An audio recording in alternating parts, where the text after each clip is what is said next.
Onsaiki. Oke, mari kita buka dalam Keluaran pasal 14 ayat 1 dan 14. Keluaran 14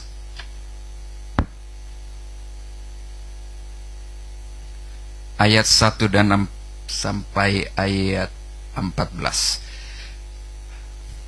Dan ini kita akan belajar nanti dari pasal 14 ayat seterusnya nanti, dan kita akan melihat seorang yang sangat penting di sini.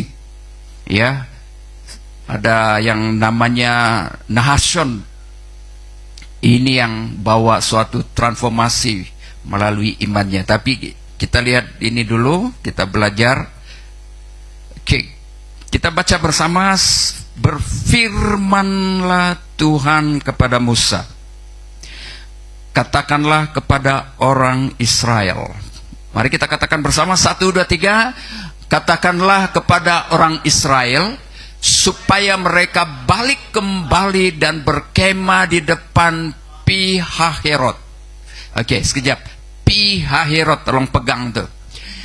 Antara Migdol, 1, 2, 3. Antara Migdol dan laut, tepat di depan Baal Zivon, berkemahlah kamu di tepi laut. Maka Firaun akan berkata tentang orang Israel, mereka telah sesat di negeri ini, padang gurun telah mengurung mereka.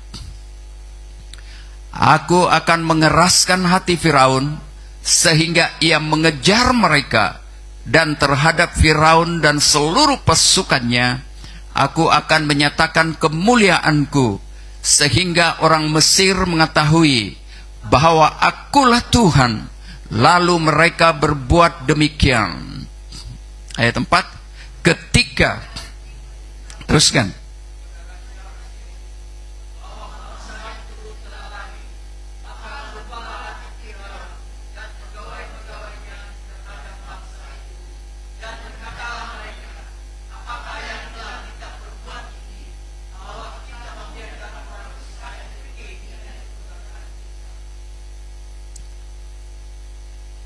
Terus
haleluya. Tuhan akan berperang. 1, 2, 3.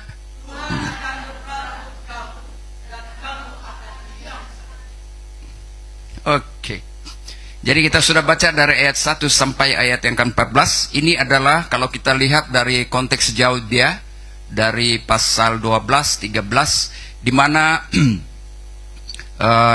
Keluaran ini sebenarnya berbicara tentang bagaimana Tuhan menyelamatkan orang-orang Israel dari perhambaan Firaun di Mesir. Oke. Kalau kita lihat pada mulanya hanya ada beberapa orang sahaja. Ya, perkataan Israel ini bermula dari Yakub. Dan pada mulanya hanya satu orang saja. Tapi setelah itu bertambah 70 orang. Lepas itu mereka pergi ke Israel setelah ada masa kelaparan. Dan Tuhan, di mana mereka berpindah di situ, dan di situ mereka cepat sekali beranak cucu. Ya, sehingga Firaun cemburu, dia mulai takut kalau orang Israel suatu hari nanti menawan Mesir. Oke. Nah, dan Firaun berusaha untuk mau membunuh sebenarnya orang-orang Israel, terutama anak laki-laki, anak sulung, anak laki-laki ya. Mereka harus semua bunuh anak-anak laki-laki. Karena dia takut, dia tahu bahwa kalau laki-laki itu adalah siap berperang. Oke, nah selama di Mesir, orang-orang Israel diperhambakan, diperbudakkan. Oke, diperhambakan dengan kerja yang paksa, kerja paksa. Oke, mereka dipaksa. Kenapa kerja paksa? Sebab harapan Firaun supaya orang-orang yang dikerjakan paksa ini supaya mati, meninggal. Oke, dalam keadaan lemah, supaya mereka kalau ada apa-apa yang berlaku di Mesir, orang laki-laki ini tidak mampu lagi melawan orang-orang Mesir. Oke, tapi ternyata di saat rencana Firaun begitu, Tuhan tahu yang terbaik buat orang-orang Israel, umat pilihannya ini. Lahirlah Musa secara singkat. Oke, kalau kita lihat cara Tuhan bekerja itu rahasia sekali, misteri yang sukar.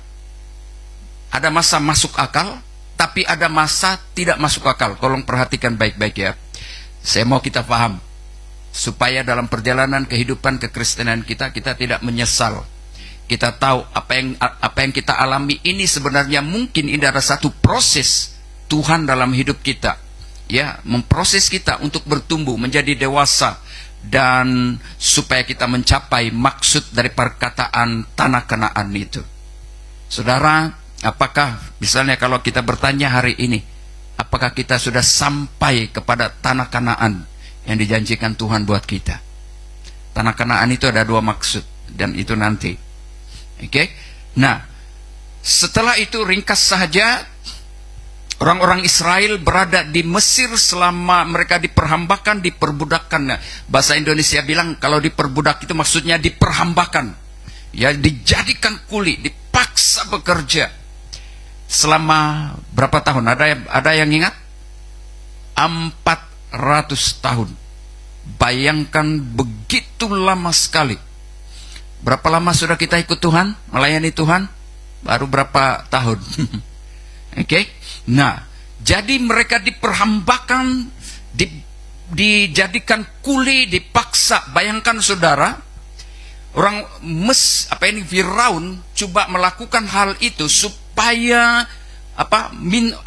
membuat mentality orang-orang Israel ini merasa, supaya mereka merasa tidak ada guna, ya, tidak mampu berbuat apa-apa. Ini cara Firaun melakukan hal ini kepada orang-orang Israel. Boleh saya beri sedikit pengertian supaya kita tahu sedikit, ya, apa yang memperhambakan kita hari ini, yang coba berusaha mengubah mentaliti kita, pola pikir kita, ya, sama ada membuat kita rasa tidak layak, tidak mampu, ya, mungkin pada waktu kita tidak ada pekerjaan yang tetap, ya, lalu suara itu selalu memperhambakan kita. Kau tiada guna, kau tiada layak, tiada kerja yang bagus. Akhirnya kita merasa down, apa itu? Merasa seolah tidak layak. Ini yang dilakukan oleh Firaun kepada orang-orang Israel. Dia tekan emosi mereka supaya orang-orang Israel berkata, kami kulik-kulik saja sampai bila-bila. Tidak mampu lakukan hal yang lain, supaya orang-orang Israel ini merasa tidak ada, maksudnya tidak boleh hidup tanpa Mesir, tanpa ada kerja di Mesir, maksudnya pendapatan lah. Oke, nah, kita teruskan. Nah, selama 400 tahun lalu orang-orang Israel ini, mereka mulai rasa tertekan, dan ada di antara mereka yang mulai berlutut dan berseru, Tuhan tolong kami. Ya, sudah merasa tersiksa, lalu mereka berseru. Dan waktu mereka berseru, maka Tuhan mendengar doa mereka. Tuhan sementara dalam keadaan seperti itu, mereka tersiksa. Bayangkan, Musa lahir, dan Musa sejak dia lahir dipilih oleh Tuhan, ya, sampai diambil oleh putri Firaun, lalu diasuh di istana, ya. Sedangkan Firaun sebenarnya sudah tahu bahwa Musa ini adalah anak orang Israel. Tapi bayangkan, Tuhan pegang hati Firaun supaya jangan membunuh Musa.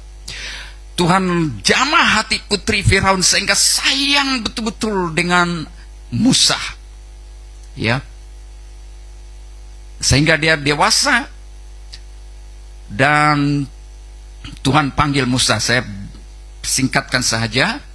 Nah, waktu Tuhan mendengar seruan orang Israel, Tuhan pakai Musa, dibilang, Musa, saya mau mengutus engkau, ya, untuk membawa orang Israel keluar dari Mesir. Itu cerita dalam pasal 12 dan pasal 13. Sehingga satu hari Tuhan menyuruh mereka untuk mempersiapkan domba Paskah, dan di situ adalah pertama kali mereka melakukan itu. Dan Tuhan berkata, lakukan itu, ya, perintah ini untuk mengingatkan kepada kamu nanti, kepada generasi ke generasi, bagaimana saya membawa kamu keluar dari perhambaan ini. Oke. Nah, itu dalam pasal 12, pasal 13. Sebenarnya saya mau bermula dari pasal 13, tetapi mungkin terlalu panjang. Nah, jadi Tuhan setelah itu mereka sudah melakukan, maksudnya Paskah pertama itu, maka pada malam hari itu Tuhan bawa mereka keluar dari Mesir. Oke, ada berapa ratus ribu itu, saya lupa sudah berapa itu, juta berapa. Oke, maka mereka keluar. Dan sedangkan pada waktu itu sebenarnya, waktu mereka keluar, Tuhan jamah hati orang-orang Israel itu sehingga, bukan Israel, Mesir, sehingga mereka bermurah hati terhadap orang-orang Israel. Bahkan pada waktu itu Firaun sendiri membenarkan mereka untuk pergi. Itu cara Tuhan. Oke, yang mustahil bagi Allah tidak ada yang mustahil. Itu saya bilang misteri dalam kehidupan kita, perjalanan hidup kita, bagaimana rencana Tuhan dalam hidup kita. Oke, itu udah setelah 10 tulah itu selesai. Nah, kita pergi kepada ayat pasal 14 ayat 1 hingga 14 ini secara ringkas. Kalau kita lihat dalam ayat 1 dan 2, Tuhan menyuruh Musa membawa umat Israel. Setelah Tuhan bawa mereka keluar, Musa membawa mereka keluar, ya, keluar untuk berjalan menuju ke tanah yang sebenarnya tanah Kanaan yang Tuhan telah suruh mereka, ya, yang Tuhan nubuatkan kepada Abraham sebelum itu. Kita lihat dulu dalam ayat yang pasal yang ke-13 ayat 17. Waktu Tuhan menyuruh mereka keluar, pergi, pasal 13 ayat 17. Sudah mereka keluar, dan seharusnya, saudara, kalau mereka ikut jalan pintas di pesisiran yang menuju jalan apa itu Filistin itu, mereka sebenarnya hanya mengambil untuk sampai ke tanah Kanaan, hanya mengambil antara 10 atau 14 hari untuk sampai ke tanah Kanaan. Ya. Tetapi ini cara Tuhan. Kita lihat dalam ayat 17, kita baca 1, 2, 3. Setelah Firaun membiarkan bangsa itu pergi, Allah tidak menuntun mereka melalui jalan ke negeri orang Filistin. Sedangkan jalan ke negeri orang Filistin ini adalah jalan shortcut, dan sebelum ini selalu itu digunakan. Ya, dari situ ke ke tanah Kanaan itu hanya mengambil 10 atau 14 hari. Ya, tetapi mari kita baca walaupun 1, 2, 3. Walaupun jalan ini yang paling dekat, sebab firman Allah, jangan-jangan bangsa itu menyesal apabila mereka menghadapi peperangan sehingga mereka kembali ke Mesir. Ayat 18. Tetapi 1, 2, 3. Tetapi Allah menuntun bangsa itu berpusing balik 1, 2, 3 melalui jalan di padang gurun menuju ke laut Teberau. Dengan siap sedia berperang, berjalanlah orang Israel dari tanah Mesir. Tuhan bilang kepada Musa, ayo pusing balik. Kenapa? Sebab alasannya orang-orang Israel belum bersiap, belum mampu untuk kalau ada serangan orang Filistin waktu mereka melintasi jalan Filistin ini, ya, di Filistin, nanti orang-orang Filistin mau bunuh mereka, perangi mereka, orang Israel masih pasti tidak mampu untuk melawan orang-orang Filistin. Kenapa? Sebab mentaliti mereka masih mentaliti sebagai seorang hamba, mentaliti sebagai seorang kuli, dan mereka belum tahu bagaimana menggunakan senjata. Karena mereka telah diperhambakan di Mesir selama 400 tahun. Saudara, mari kita lihat, mari kita belajar dari sini. Rupa-rupanya demikian juga dalam kehidupan kekristenan kita. Sebelum kita bertobat, bukankah minda kita, pola pikir kita diajar oleh ibu bapak kita yang mungkin dari nenek moyang kita? Sebelum kita bertobat, kita akan sudah buka mata saja. Ibu bapak kita sebelum ini atau nenek moyang kita selalu suka menyembah berhala, suka amalkan jimat-jimat, suka amalkan bomo-bomo, suka amalkan semua yang tahyul-tahyul, kan? Mengerti maksud saya? Iya. Semua jadi sebabnya, saudara, sama seperti orang Mesir ini, sama seperti dengan kita kalau konteks kita hari ini. Ya, kalau coba dulu orang yang pemabuk, memang dari ibu bapak, dari nenek moyang, bapak mama, sampai kepada dia seorang pemabuk, seorang pencandu, memang pun itulah yang yang selalu berkata, bapak borek anak rintik. Ngam gak? Kan? Sama. Kenapa? Sebab memang pun dalam kehidupan kita telah dibentuk oleh pola fikir, oleh kehidupan keluarga kita dari nenek moyang, bapak, dan turun kepada kita. Itulah sebabnya waktu kita mendengar Injil, pemberitaan firman Tuhan, disuruh bertobat, dia bilang, sebenarnya mendiang mama dulu, kau jangan cakap sama saya bertobat, suruh berhenti rokok saya. Dia bilang, ini dari saya masih muda lagi, belum kawin lagi. Ya, biarpun kirai-kirai daun, ini bikin halau nyamuk. Saya lapar, saya merokok. Dia bilang, hilang sepinya lapar. Saya susah hati, saya merokok terus. Bagus.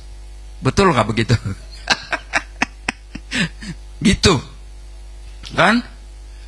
Nah, saya mau kita paham ini. Dari mana sifat kita? Sikap yang tidak suka menyembah Tuhan itu dipupuk. Dari pupuk, apa itu dipupuk? Itu sudah apa? Ya, sudah turun-temurun sifat itu kepada kita. Dan akhirnya kita, pola pikir kita diperhambakan, dibentuk oleh pola pikir dari nenek moyang kita, dari bapak mama kita. Itulah sebabnya, kau apa agama ada apa? Dia bilang Kristen, tapi Kristen yang masih mabuk-mabuk. Kenapa dia susah melepaskan itu? Karena memang sudah pola pikirnya, kehidupannya telah dibentuk sejak daripada, kalau boleh, dari kandungan ibunya lagi. Kan Alkitab berkata, ya, kita semua adalah orang berdosa. Kita mewarisi sifat Adam, dosa Adam itu. Boleh tangkap sekarang? Dan beginilah yang dialami oleh orang-orang Israel. Nah saudara, itulah sebabnya mengapa Tuhan tidak menyuruh Musa memimpin mereka untuk shortcut ikut jalan Filistin nih. Sebab dia bilang kalau mereka ikut ini, nanti apa yang akan berlaku apabila terjadi peperangan? Pertama, pasti banyak yang mati. Yang kedua, mereka akan balik lagi kepada kehidupan lama, balik kepada Mesir, kan? Dan jadi hamba lagi. Mesir itu adalah tempat perhambaan.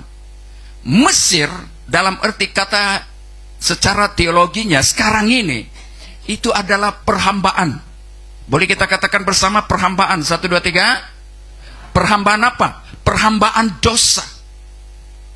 Pola pikir yang apa? Pola pikir yang apa ini? Pola pikir yang jahat. Pikiran yang kotor, pikiran yang negatif. Dan orang Israel bilang, kami ini hamba-hamba saja. Nah, kenapa Tuhan bawa mereka ke tempat yang jauh? Tuhan sedang memproses karakter mereka.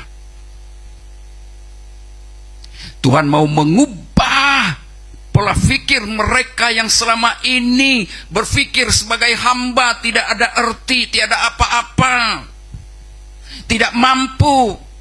Kalau tidak ada Mesir, semua gelap hidup, tiada harapan, tiada masa depan. Itu sebabnya dalam ayat 17-18. Jangan-jangan menyesal. Dan waktu kita baca tadi itu, di mana itu yang mengeluh tuh? Saya tengok ayat 14, pasal 14 tadi.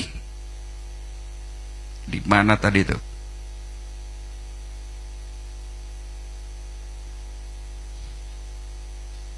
Ini ayat 11 dan 12. Pasal 14 ayat 11 dan 12. Karena Tuhan bawa mereka berpusing balik. Apa maksudnya? Tuhan mau memproses pola pikir orang-orang Israel ini, yang selama ini berpikir, ya, tanpa Mesir mereka tidak boleh makan. Betul? Kadang-kadang kita pikir macam begini. Saya beri satu contoh. Dulu kan, waktu saya masih ada jimat-jimat, masih ada jimat itu yang karena pukul, karena tumbuk, tiada apa-apa. Mau karena potong, tiada apa-apa. Mau karena timbak, tiada apa. Saya pikir begini, mau bertobat. Tapi saya pikir, kalau saya bertobat, kalau ada orang pukul saya, macam mana? Wah, gitu kan? Macam mana? Habislah. Kan ini pertahanan diri. Wah. Oke. Lalu saya timbang. Oke, dan lihat sini. Ayat pasal 14 ayat 11. Dan mereka berkata kepada Musa, apakah karena tidak ada kuburan di Mesir? Ya, maka engkau membawa kami untuk mati di padang gurun ini. Mereka bersungut-sungut, mulai bersungut-sungut. Kenapa? Macam kita juga, kadang-kadang kita tidak paham kan? Ya, ayah, saya sudah ikut Tuhan, saya sudah melayani Tuhan, tapi bisnis bankrupt, bikin susah, tiada kemajuan. Gitu kan? Karena tiada dihormati lagi. Ya, sia-sia saya melayani Tuhan. Baru berapa lama kira kalau Tuhan bertanya, baru berapa lama kau ikut saya? Sudah mengeluh, kan? Sudah berapa lama melayani? Maka engkau membawa kami untuk mati di padang gurun ini. Perkataan mati ini maksudnya, balik-balik saya pergi sembahyang sama juga, bah. Kan? Bukan tambah senang, tambah susah. Saya doa-doa mau cari kerja, tiada kerja-kerja yang datang. Ya, kadang-kadang begitu kan. Ini realiti hidup kita. Mungkin itu keluhan kita, keluhan saya lain lagi sebagai hamba Tuhan. Masih hidup? Oke. Lalu apakah yang kau perbuat ini terhadap kami? Mereka mempersalahkan Musa, tetapi secara langsung mereka mempersalahkan Tuhan. Ya, apakah yang kau perbuat terhadap kami dengan membawa kami keluar dari Mesir? Bukankah ini telah kami katakan kepadamu, kepada Musa maksudnya di Mesir, janganlah mengganggu kami dan biarlah kami bekerja pada orang Mesir. Mentaliti hamba, pola pikir mentaliti hamba ini yang Allah dibilang, kalau tiada Mesir, tiada makan minum kami ini. Biarlah kami mati di sini, di Mesir. Mereka menyesal ikut Musa. Siapa menyesal bertobat? Dulu saya bagus dibilang karaoke, saya boleh masuk sana sini, saya boleh masuk sekali bertobat karena kekang bah hidup saya. Tahu kena kekang? Tidak boleh sudah pergi karaoke, tidak boleh sudah pergi ramai-ramai. Wah, bukankah begitu? Begini kira-kiranya orang Israel ini. Sebab lebih baik bagi kami untuk bekerja pada orang Mesir. Maksudnya lebih baik saya tidak bertobat dulu. Bagus lagi saya, maju lagi. Kan? Banyak kawan lagi. Wow, bebas. Sebebas-bebasnya. Boleh kita katakan sama-sama, haleluya, 1, 2, 3. Oke. Nah, janganlah mengganggu kami dan biarlah kami bekerja pada orang Mesir, sebab lebih baik bagi kami untuk bekerja pada orang Mesir daripada mati di padang gurun ini. Ayat 11 dan 12, dengar baik. Mereka yang menyesal, yang mengeluh, berkeluh kesah ini. Ada berapa itu? 300.000 atau berapa itu? Mereka yang mengeluarkan kata-kata ini, yang mengeluh, saudara dengar baik, mereka ini tidak masuk ke tanah Kanaan. Dalam proses perjalanan untuk mengubah pola pikir mereka ini, orang-orang ini mengeluh terus, mempersalahkan Musa, mempersalahkan Tuhan. Dan mereka inilah sepanjang perjalanan ini, mereka inilah yang mati habis di padang gurun. Tidak sampai ke destinasi yang Tuhan telah janjikan kepada mereka. Faham maksud ini? Rupa-rupanya saudara, kalau kita menyesal, mengeluh, acuh tak acuh dengan Tuhan, saudara, kita tidak akan mencapai destinasi panggilan rencana Tuhan dalam kehidupan kita. Mati di tengah jalan. Destinasi apa itu? Yang pertama, sewaktu kita hidup dalam dunia ini, ada destinasi yang kita harus capai. Yang kedua, yang sangat penting, hidup kekal bersama dengan Tuhan. Ayat 11 dan 12 ini adalah orang-orang yang mengeluh tidak sampai ke destinasi. Mereka mati dalam perjalanan karena mengeluh terus, Dan Tuhan biarkan mereka mati. Habis. Dan yang masuk di tanah perjanjian, tanah Kanaan itu adalah generasi yang baru. Yang dibentuk karakternya. Yang diubah karakter mereka. Yang berpikir bukan lagi sebagai hamba, tetapi sebagai pahlawan. Itu soalnya kita pergi kepada ayat 1. Tuhan menyuruh Musa membawa umat Israel. Dalam ayat 1, 2 itu kita dapat belajar, dikatakan di sana ayat 1, 2, saya ringkaskan ini ya. Tuhan menyuruh Musa membawa umat Israel berpatah balik dan berkemah dekat laut Teberau, yaitu Laut Merah, di tempat strategik yang nampak mustahil untuk lari. Sudah Tuhan bawa keluar, tapi suruh lagi pusing. Dan berkemah di Pi-hahirot, dia bilang tuh. Mereka sekarang bukan lagi jalan di padang gurun, tapi mereka sedang berhadapan dengan Laut Teberau, Laut Merah. Dan waktu mereka berada di situ, saudara, tentara orang Mesir, Firaun yang dipimpin oleh Firaun sedang dalam perjalanan untuk mengejar mereka. Ini pun sebenarnya, lihat ya, misteri Tuhan. Boleh kita katakan bersama misteri Tuhan. 1, 2, 3. Apa yang membuat Firaun kejar mereka? Kadang-kadang kita susah. Ada masa masuk akal cara Tuhan, tapi ada masa tidak masuk akal.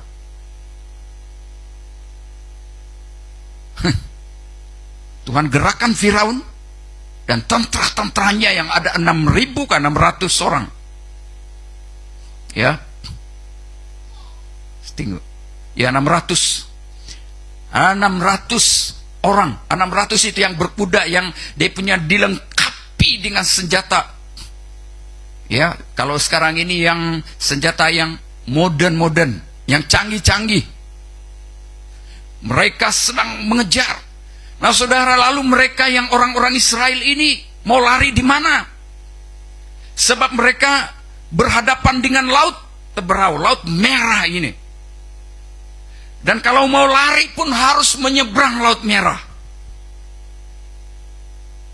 Aduh.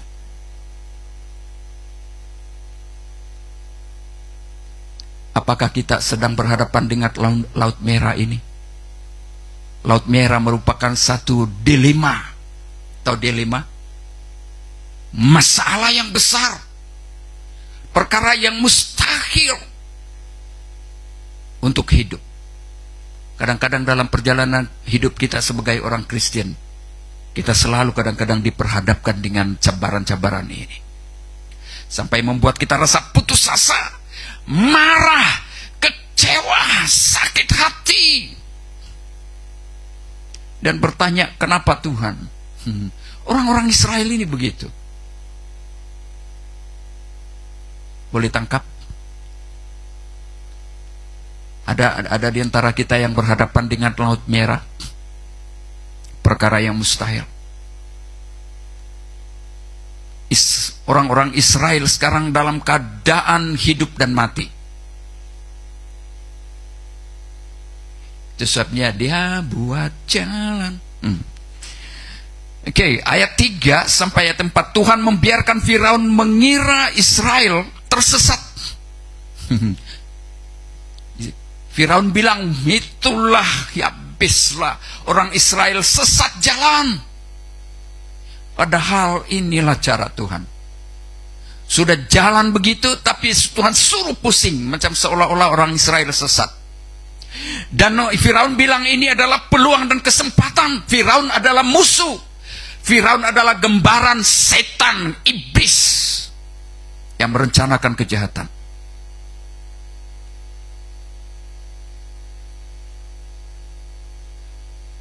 Macam marah kah? Bukan marah. Ini penekanan dia, intonasi dia bilang tuh. Tuhan membiarkan Firaun dalam ayat 3-4 mengira Israel tersesat supaya Firaun mengejar mereka. Tetapi itu adalah sebahagian daripada apa? Bagi Firaun ini peluang. Tapi sebenarnya apa yang sedang terjadi, apa yang Firaun pikir mereka tersesat, tapi ini adalah sebahagian daripada rencana Tuhan. Boleh kita katakan bersama, rencana Tuhan. 1, 2, 3. Apa yang kita hadapi hari ini, jangan berpusing, jangan menyerah. Mungkinkah hal ini adalah rencana Tuhan yang bagi Anda mustahil, tapi bagi Allah ini masanya untuk memperlihatkan mukjizatnya terjadi dalam hidup kita. Rencana Tuhan untuk menyatakan kemuliaannya baik kepada orang Israel maupun kepada Firaun. Ayat 5 dan 9 itu sampai 9. Ini ringkasan saja. Firaun menyesal melepaskan Israel. Lalu Firaun mengejar mereka dengan pasukan lengkap. Ayat 10 dan 12. Orang Israel ketakutan. Mereka mempersalahkan Musa. Dan mereka lebih rela kembali jadi hamba daripada mati di padang gurun.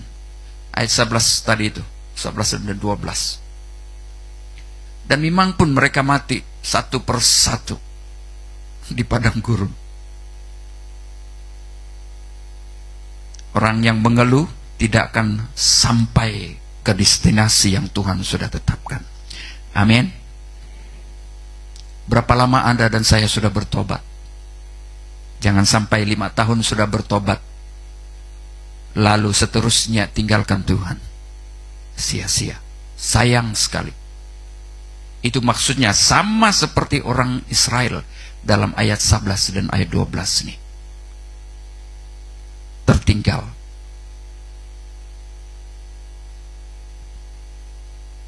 Ayat 13 sampai 14. Musa menjawab dengan iman. Itu dalam ayat 13-14 tuh. Musa menjawab dengan iman, jangan takut. Tuhan akan berperang untuk kamu. Waktu Musa berkata demikian, kira masuk akal ke tidak?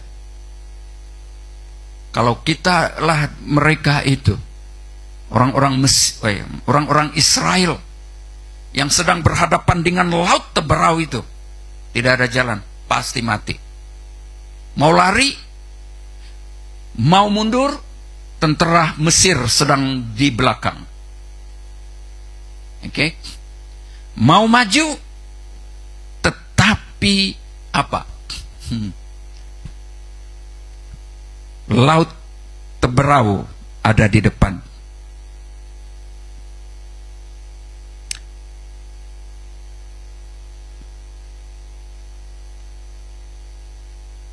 Saya tinggal dulu. Oke, kita lihat dalam ayat 18 dan 19. Sewaktu tentara orang-orang Mesir sedang bergerak menuju kepada orang-orang Israel ini, ada sesuatu yang Tuhan kerjakan. Ya, dalam pasal 12, pasal 13 ada perkataan tiang api dan tiang awan. Waktu Tuhan membawa mereka keluar dari Mesir, Tuhan memimpin mereka pada waktu siang tiang awan. Apa maksudnya tiang awan? Tiang awan itu melindungi mereka dari panas terik, supaya mereka tidak mati kepanasan. Itulah cara Tuhan. Kenapa tiang awan dalam siang hari? Sebab itu bercakap tentang bagaimana Tuhan memimpin dan menuntun perjalanan mereka. Oke, Yasin boleh tolong main keyboard.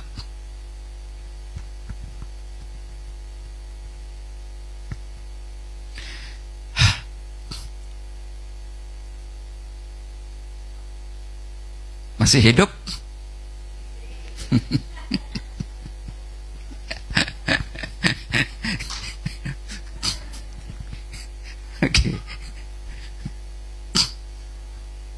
Firman-Mu pelita di kakiku,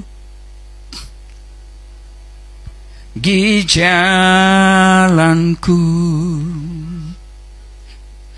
Firman-Mu pelita di kakiku, terang bagi jalanku. Oke. Nah saudara, kita harus tahu tiang awan, sebenarnya tiang awan dan tiang api waktu malam itu kalau dalam bahasa Alkitabnya itu berbicara tentang teofani. Teofani itu maksudnya Tuhan menyatakan dirinya secara kelihatan, secara fisik. Siapa itu? Dialah yang berkata, Immanuel, Sang Firman itu. Lihat, Tuhan waktu malam, tiang awan, Dia melindungi orang-orang Israel dari mati kepanasan. Maksudnya juga sampai hari ini Tuhan melindungi kita dalam perjalanan hidup kekristenan kita. Tiang awan, kenapa dia harus ada tiang awan pada waktu pagi, waktu siang? Karena tiang awan inilah yang menuntun perjalanan mereka supaya mereka tidak tersesat. Boleh kita katakan bersama, tidak tersesat. 1, 2, 3.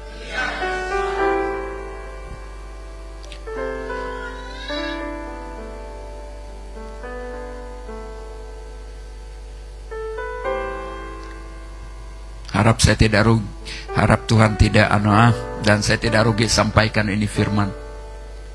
Kalau tidak menjadi reality, kamu tidak paham. Kalau tidak paham, itulah kehidupan Kristen kita itu. Tidak lama tinggalkan Tuhan, acuh tak acuh melayani Tuhan.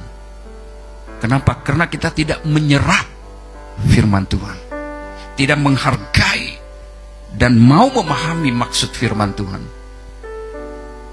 Akhirnya kita menjadi orang Kristen yang kanak-kanak, budak-budak.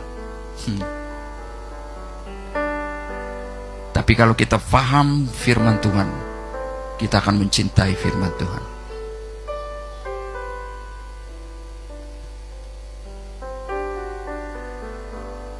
Betapa Tuhan itu mengasihi kita. Bayangkan saja waktu zaman perjanjian lama, tiang awan itu bicara bagaimana Tuhan menuntun kita perjalanan hidup kita. Percayakah Anda sampai hari ini kepada Tuhan yang benar, bahwa Dia selalu menuntun kita di siang hari dalam perjalanan hidup kita? Kalau orang Israel dalam zaman dulu, Tuhan tetap memimpin perjalanan mereka dengan tiang awan, tidak membiarkan mereka tersesat dalam perjalanan mereka untuk sampai ke tanah Kanaan. Demikian juga hari ini Tuhan sedang menuntun kita agar kita tidak tersesat, tidak mudah terperdaya dan terpengaruh dengan hal-hal dunia ini.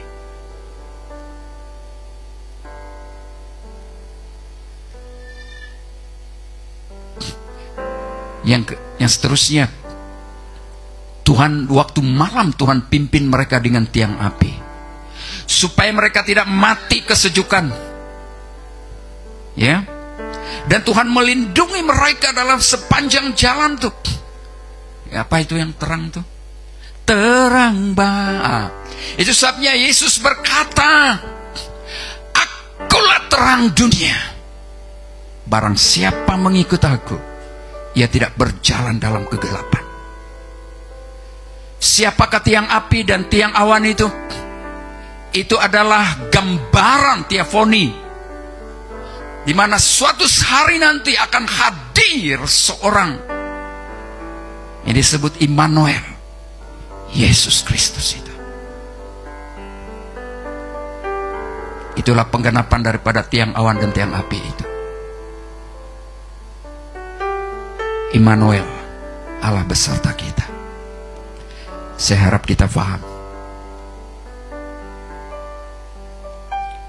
Ada pernah dengar khotbah yang macam ini?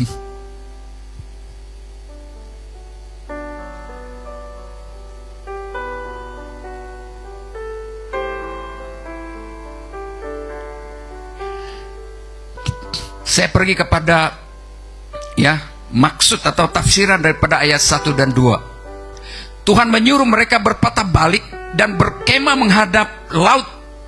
Mereka berkemah, disuruh berkemah menghadap laut Tebarau itu. Oke. Maksudnya ini adalah strategi Tuhan untuk membuat Firaun hancur. Perjuangannya, kejahatannya biar berakhir pada waktu itu.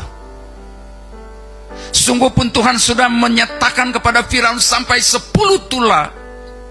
Tapi Firaun tidak mau bertobat juga, karena memang dia harus dibinasakan. Saudara, jangan sampai kita seperti Firaun yang keras hati, tidak mau bertobat, tidak mau kembali kepada Tuhan. Sudah tahu tentang kebenaran, Tuhan sudah memberkati kita, Tuhan sudah menyatakan kemuliaannya pada kita, tetapi masih kita keras hati. Tuhan tidak dapat berbuat apa-apa. Ada orang berkata, kenapa Tuhan tidak adil? Kenapa Firaun perlu dibinasakan? Saudara, Firaun binasa karena kedigilan hatinya sendiri. Dan rupa-rupanya saudara, Tuhan tidak memaksa kita kalau memang itulah hati kita. Betul? Apakah Tuhan adil? Adil. 10 tula itu yang seharusnya Firaun sedar. Pernah baca ini? Tula itu, tula-tula itu. Dan kali ini itu sebabnya Tuhan bilang, hari ini kamu tidak akan pernah terjadi lagi. Ya, dalam kisah ini saya pergi sini.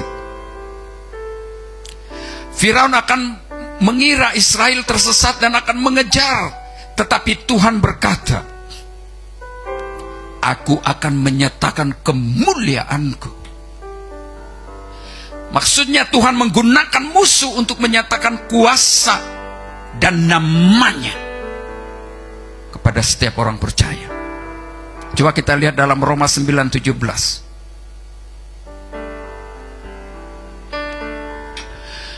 Jadi rupa-rupanya saudara, masalah, tentangan, cabaran yang kita hadapi itu sebenarnya bukan membuat kita mati, tapi sedang membentuk kita supaya kita menjadi emas murni. Kita lihat ayat 17, sebab kita suci. 1, 2, 3 kita baca. 1, 2, 3. Sebab kitab suci berkata kepada Firaun, itulah sebabnya aku membangkitkan engkau, yaitu supaya aku memperlihatkan kuasaku di dalam engkau, dan supaya namaku dimasyhurkan di seluruh bumi. Wow, tengok rahasia Tuhan nih. Kalau memang ada orang itu sudah Tuhan nyatakan tapi tidak mau bertobat, maka Alkitab katakan dia adalah musuh Tuhan. Dan kadang karena kita sudah jadi musuh, maka Tuhan pakai musuh itu untuk mengganggu kita sebagai orang percaya. Tapi lihat apa yang terjadi kepada Firaun nih. Firaun membawa 600 kereta terbaik. Bayangkan, itu maksudnya kekuatan yang hebat, canggih. Firaun berpikir bahwa orang-orang Israel itu orang-orang yang kuat, padahal dia sudah memperhambakan mereka selama 400 tahun. Nah, seharusnya dia tahu bahwa orang-orang Israel tidak punya senjata perang. Mereka baru keluar dari perhambaan. Demikian juga saudara, maksudnya waktu kita baru bertobat, kita tidak tahu apa-apa.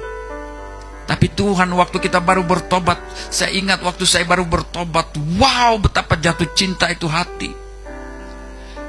Tuhan membawa saya untuk belajar firman Tuhan.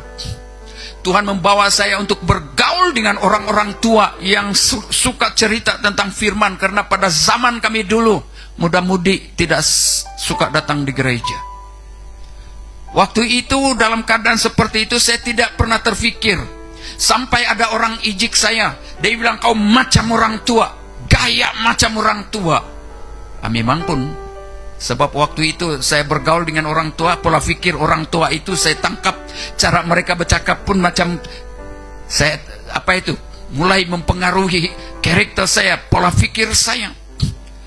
Saya belum paham waktu itu, tapi setelah saya dewasa rohani baru saya tahu, rupa-rupanya situasi itu Tuhan pakai untuk membentuk karakter saya. Wow, begini cara Tuhan kepada orang-orang Israel. Ya, 600 kereta terbaik Firaun, semua kereta perang Mesir, panglima dan tentaranya orang-orang kuat. Sedangkan orang Israel itu baru keluar dari Mesir, tiada apa-apa dia orang bawa, parang pun tiada, senapang pun tiada, apapun tiada. Mau maju mati, mau mundur berhadapan dengan tentara Firaun,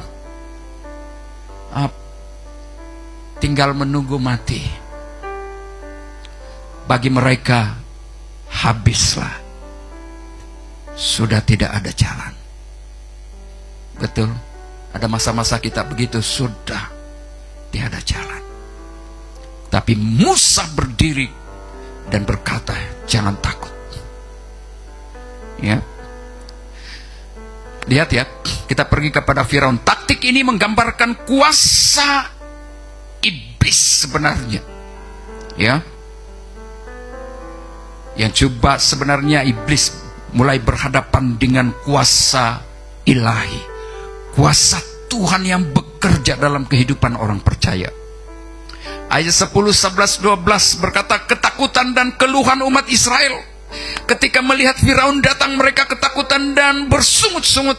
Mereka lebih rela menjadi hamba daripada berjuang dalam iman. Ini menunjukkan bahwa mentaliti orang-orang Israel adalah mentaliti seorang hamba. Mentaliti mereka, pola pikir mereka yang diperhambakan oleh Firaun itu melekat dalam diri mereka. Walaupun mereka sudah dibebaskan, sudah keluar dari Mesir, tapi pola pikir mentaliti hamba itu masih melekat. Mereka ketakutan. Mereka takut. Mereka mulai meragui Tuhan dalam hidup mereka. Kadang-kadang ini yang berlaku dalam kehidupan kekristenan kita. Itu sebabnya Musa berkata, Musa memberikan 3 arahan. Boleh kita katakan bersama 3 arahan. 1, 2, 3. Biar sedikit panjang firman hari ini ya, sebab ini saya akan hurai tentang kisah cerita ini. Dia bilang jangan takut, tuh pertama. Yang kedua, tetap berdiri teguh dan lihat keselamatan dari Tuhan. Yang ketiga, dia bilang Tuhan akan berperang untuk kamu. Kamu diam saja.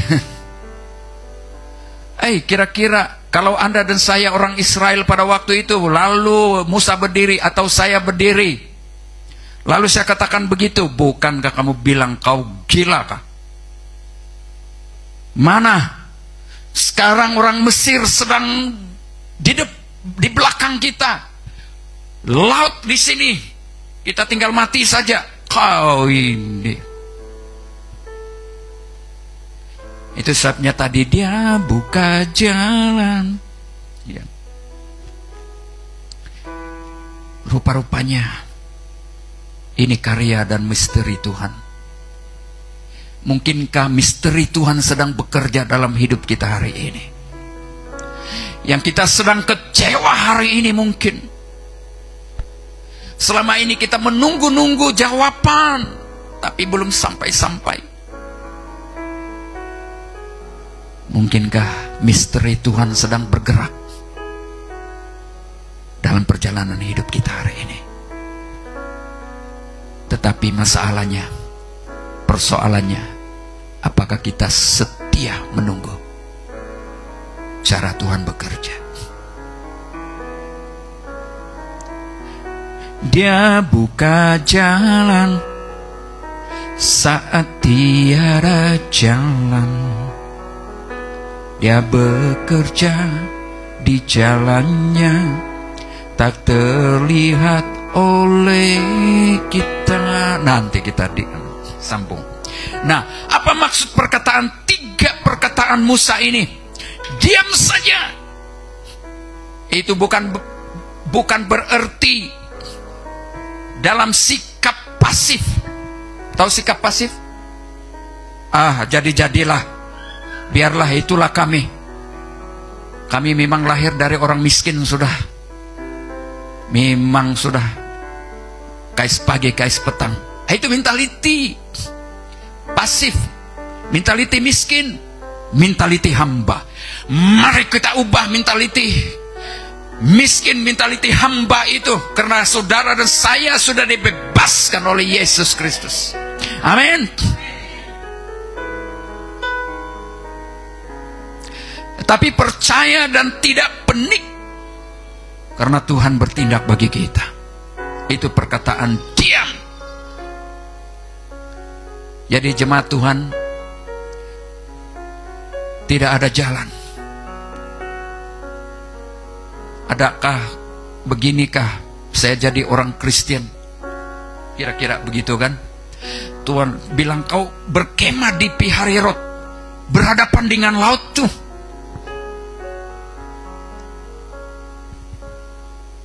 Saya mau kita mengerti maksudnya Pi-Hahirot itu. Ayat 2 itu kan? Tuhan suruh di sana.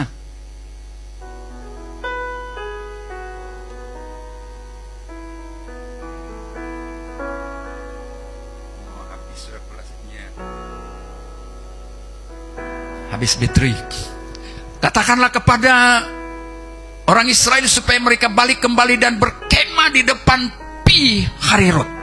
Berkemah di situ, dia bilang, di depan laut Tebarau tuh. Saya lihat Pi-Hahirot ini begini. Pi maksudnya mulut atau pintu. Pi itu Pi. Hahirot itu dipercayai berkaitan dengan kata kebebasan, kemerdekaan, bebas dari akar kata Mesir kuno. Merdeka, bebas. Maksudnya pintu gerbang kebebasan. Pi-Hahirot itu adalah pintu gerbang kebebasan atau mulut kebebasan. Sebenarnya mereka berada di pintu untuk membawa mereka merdeka. Mereka disuruh berkemah di Pi-Hahirot. Rupa-rupanya apa ini? Hal yang tidak masuk akal yang Tuhan buat kepada orang Israel, yang bagi orang Israel, bagi saudara dan saya adalah tempat kematian, akhir hidup. Tiada harapan untuk hidup. Tapi justru di tengah-tengah yang tidak ada harapan, di saat genting itu, di pintu Pi-Hahirot itu, ada kuasa Tuhan yang sedang bekerja. Pi-Hahirot yang mungkin kita pikir itu adalah tempat kematian, tapi Pi-Hahirot itu adalah di mana sebenarnya adalah pintu kebebasan, pintu yang membebaskan kita dari perhambaan, pintu yang memerdekakan kita dari kematian.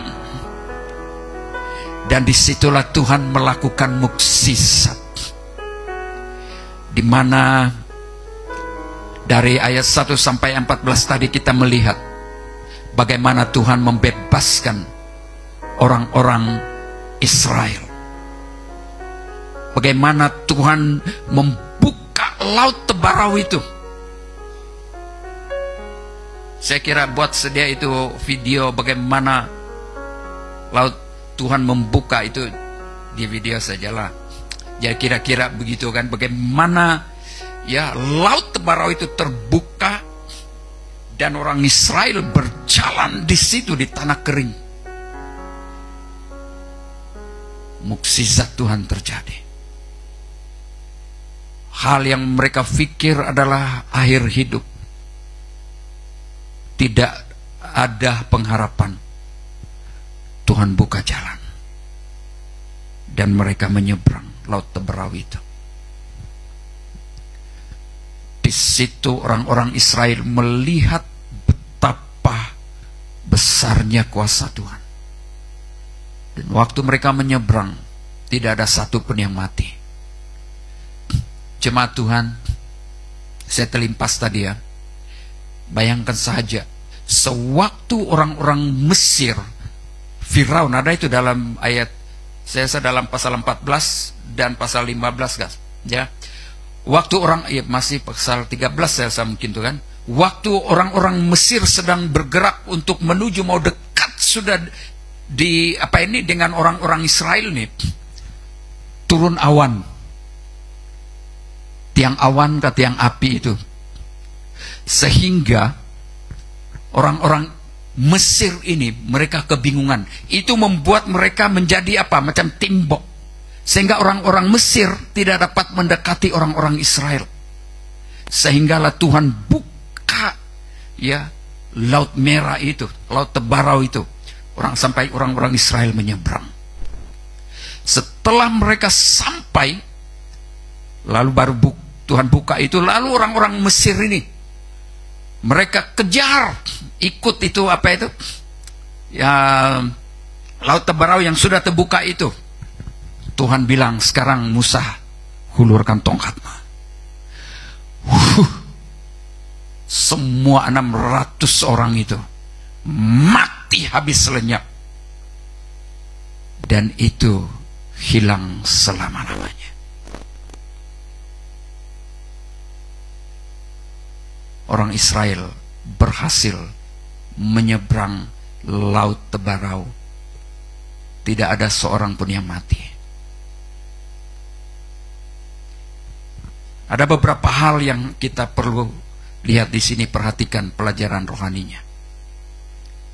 Yang pertama, kadangkala Tuhan memimpin kita ke jalan yang susah, yang sukar, yang tidak masuk akal. Bukan untuk membinasakan, menghancurkan kita, tetapi untuk menunjukkan kuasa dan kasih-Nya dalam hidup kita. Ya. Yang kedua, kadang-kadang di saat kita mengalami masalah cabaran, kalau kita tidak paham, tidak mengerti tentang hal-hal karya Tuhan, kadang-kadang itu akan mengaburkan kepercayaan kita. Atau mengabur? Boleh kita cakap sama-sama mengabur. 1, 2, 3.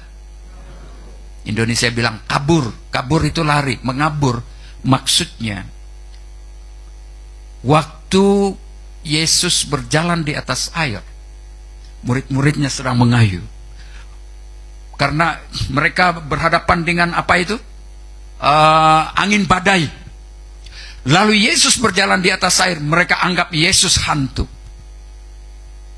Maksudnya, rupa-rupanya kita perlu belajar ini. Waktu kita ada masalah, kadang-kadang waktu ada masalah, ada cabaran yang mengganggu kita, yang sampai rasa wow, tidak pertolongan. Waktu itulah iman kita mulai goyang. Kita mulai lupa pertolongan Tuhan, kebaikan Tuhan. Itu kadang-kadang, betul? Bukan kadang-kadang, selalunya begitu. Kan ada masalah, ada cabaran yang silih berganti. Kadang-kadang itu membuat kita rasa, betulkah Tuhan ada? Iman kita, kepercayaan kita mulai kendor. Yang kedua, yang lagi masalah lagi, dia ada timbal balik. Sudah kita berhasil, sudah sukses, kadang-kadang itu yang membuat iman kita kabur. Betul? Membuat iman kita kabur. Karena kita pikir bahwa semua itu adalah usaha kita. Bosan sudah duduk?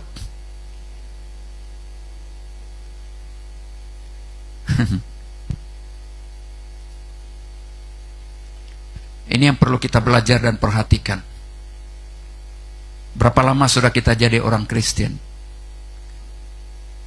Sudah berapa lama lalu kita selalu mengeluh? Berdoa sakit, selalu doa, tidak sembuh-sembuh. Ayah.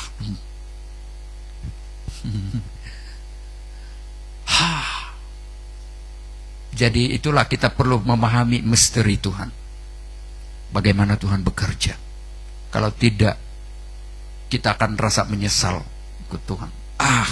Bilang ikut Tuhan, melayani Tuhan pun begini saja ini. Ya, daripada saudara kita mundur, akhirnya kita kehilangan keselamatan. Lama sudahkah? Saya mau khotbah 2 jam nih. Seterusnya yang ketiga, Tuhan berperang bagi umatnya. Kemenangan bukan dari kekuatan manusia, tetapi dari iman kepada Tuhan. Firaun menggunakan senjata yang canggih dengan kuda kekuatannya, tapi kita menggunakan kekuatan Tuhan. Itu sebabnya Musa bilang, diam saja biar Tuhan yang berperang bagi kita. Pelajaran rohani yang keempat, Tuhan tidak hanya membebaskan kita dari dosa Mesir, tetapi juga Dia mau memutuskan mentaliti hamba dalam hati kita.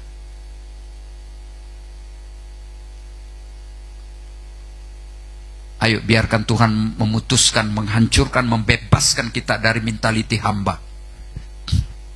Ya, mentaliti hamba yang tidak punya pengharapan, selalu kecewa, takut, risau, semua itu adalah mentaliti hamba. Sikit-sikit mengeluh sudah, sikit-sikit putus asa, sedikit-sedikit emosi, sedikit-sedikit marah. Tuhan biar kita berjalan lebih jauh hanya untuk mengubah pola pikir dan mentaliti kita.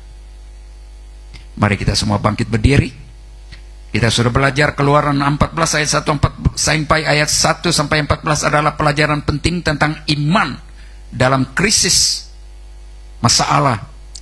Ya, dan bagaimana Tuhan memegang kontrol, kendali walaupun kelihatan tidak masuk akal. Karena itu, mari pagi hari ini izinkan Tuhan dan mari kita katakan, Tuhan, karyamu adalah misteri dalam hidup ini.